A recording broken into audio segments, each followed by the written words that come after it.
Well, welcome to the Grand Canyon, a land of awe, wonder, beauty, and mystery. There's a lot of unanswered questions here.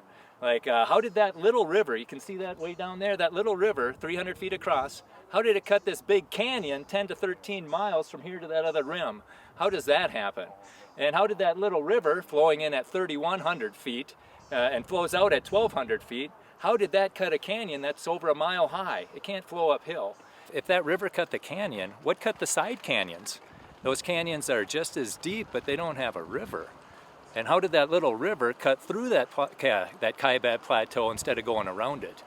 And then why did that river cut down into the hard crystalline basement rock, the Vishnu schist, instead of getting wider at the Inner Gorge?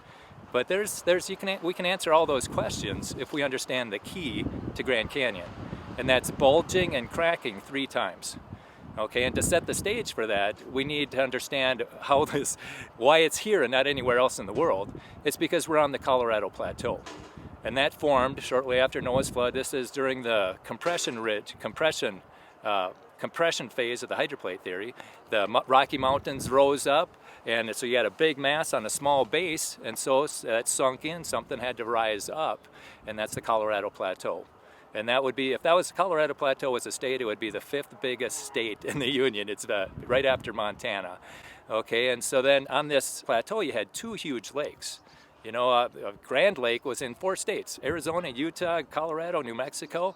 And if you were in Farmington, New Mexico, there's 350 feet of water on top of you. It was 350 feet deep there. If you were in Grand Junction, Colorado, it was 1,100 feet deep there. And if you were in Page, Arizona, it was 1,400 feet deep. And those Echo Cliffs or Vermilion Cliffs, they're 2,000 feet high. Well, those cliffs used to be connected at one time, and they were holding back this huge Grand Lake, and once that went over the top, there was no stopping it. And that's what happened. It went over that huge lake. It's about twice the size of Lake Michigan in volume and area, and that started to cut through. It went over the top, and it started to cut through that berm between Echo Cliffs and the Vermilion Cliffs, and it cut straight down until it hit some resistance. That's the Kaibab limestone.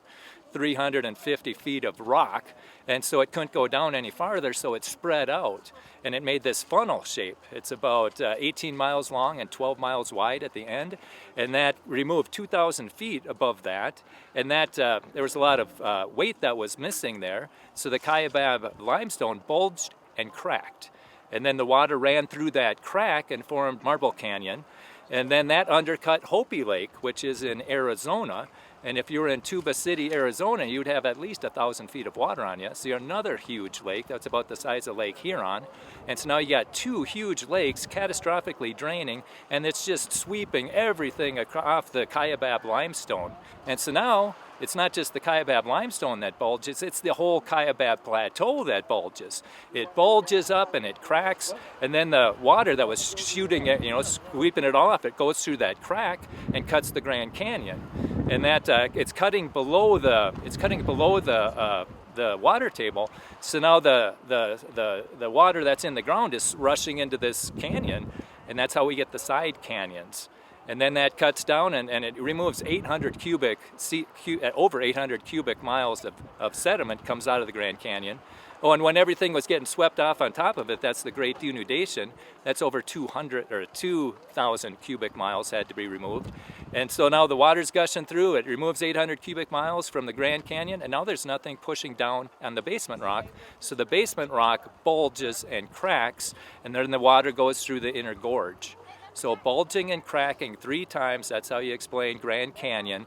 And it all has happened because of the plateaus that's lifted up, and the hydroplate theory explains that very well.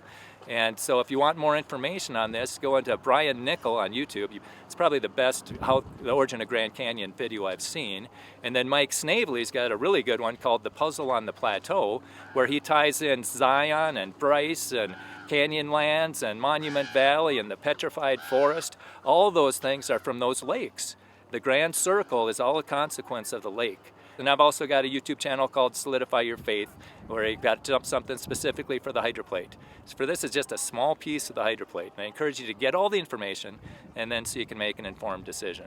So thank you so much, and hopefully this makes sense to you. Have a blessed day.